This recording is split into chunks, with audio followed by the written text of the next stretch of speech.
and welcome to Healing from the Past and Depression. This is part two, and in part two, we are going to be focusing on your physical health and how this can impact and help you take control over the circumstances of your life and of depression.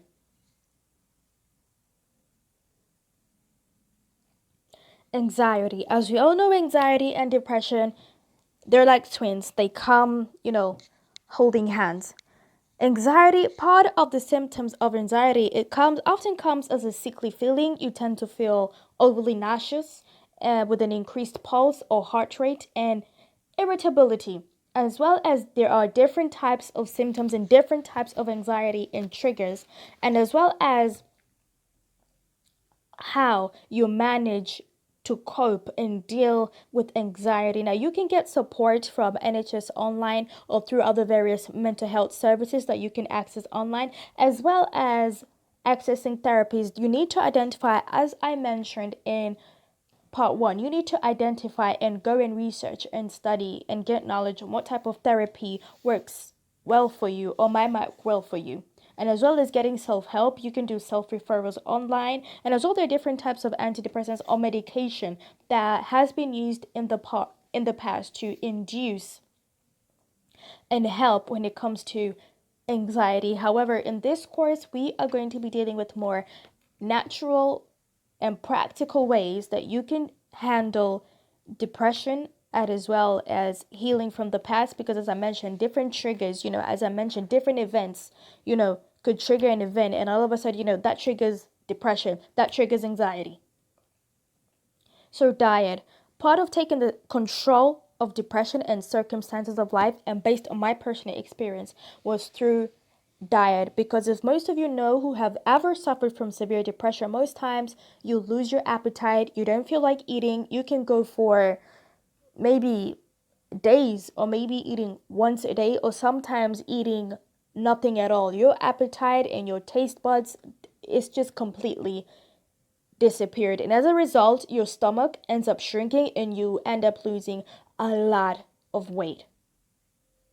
And in most cases, especially my personal experience, most people thought, I had, it was, you know, bulimia, because I couldn't manage to hold any food down. Any little food I would eat, I would vomit, I would end up vomiting that. No, I didn't think I was too fat. I knew I was on the verge of skin and bones, and it became so bad. And for women, if you know this, it's like you no longer even have like your monthly cycles.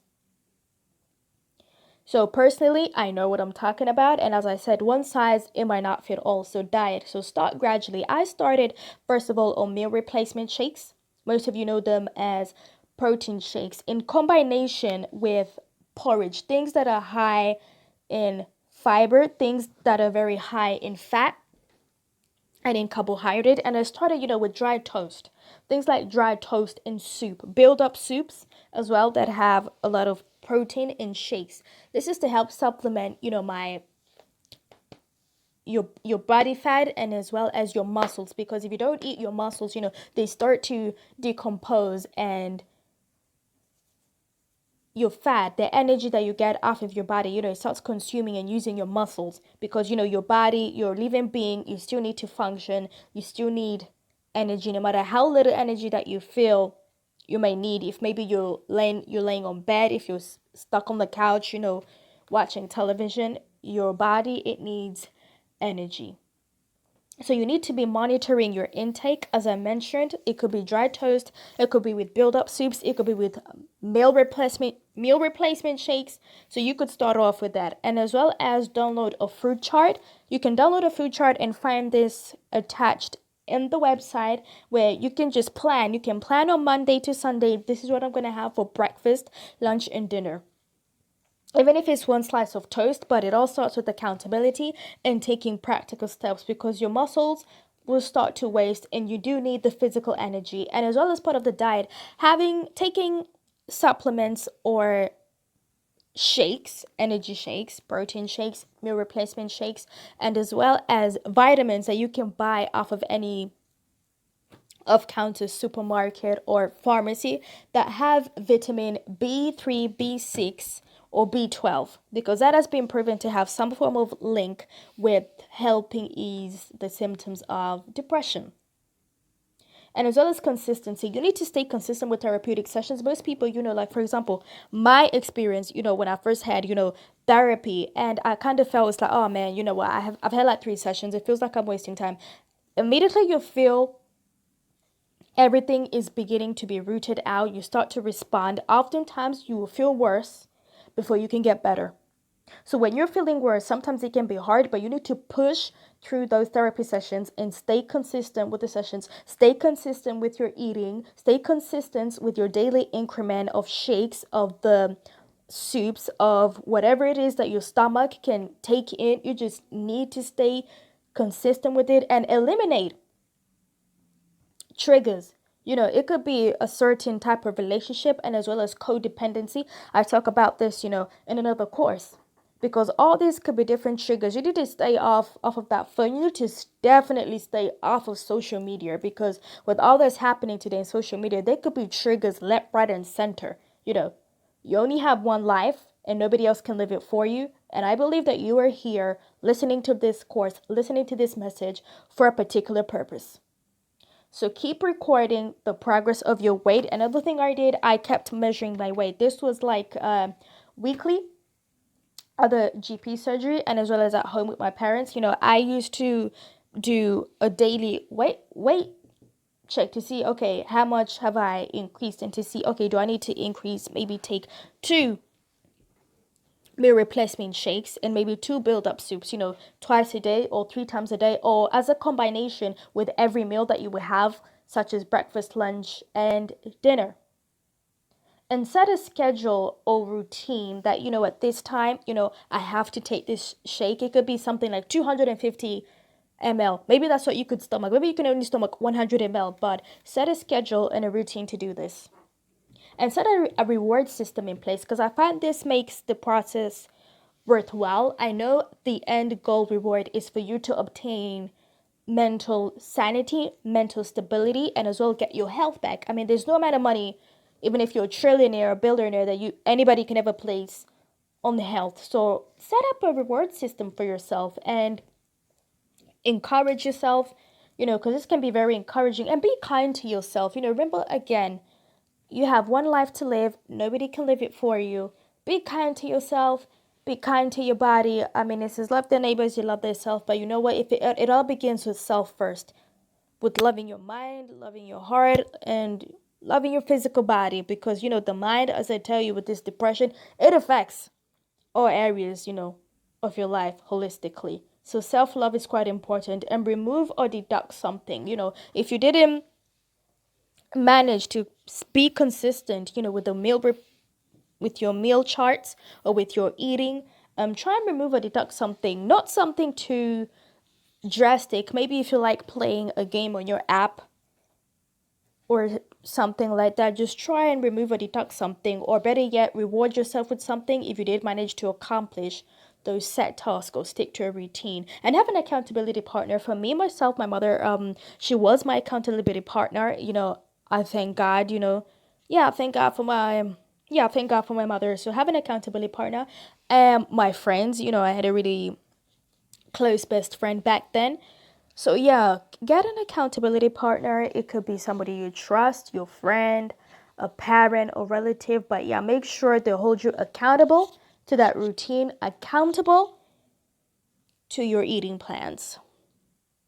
And exercise, as we all know, sometimes when you exercise, endorphins, are released as neurotransmitters, and this can help. It's a feel-good hormone, so chocolate, I mean, not too much, eating chocolate too much. So sometimes exercise, not too strenuous, because again, you want to build up your muscles, you want to build up that energy, you want to build up that fat that maybe you don't have so much of in your body.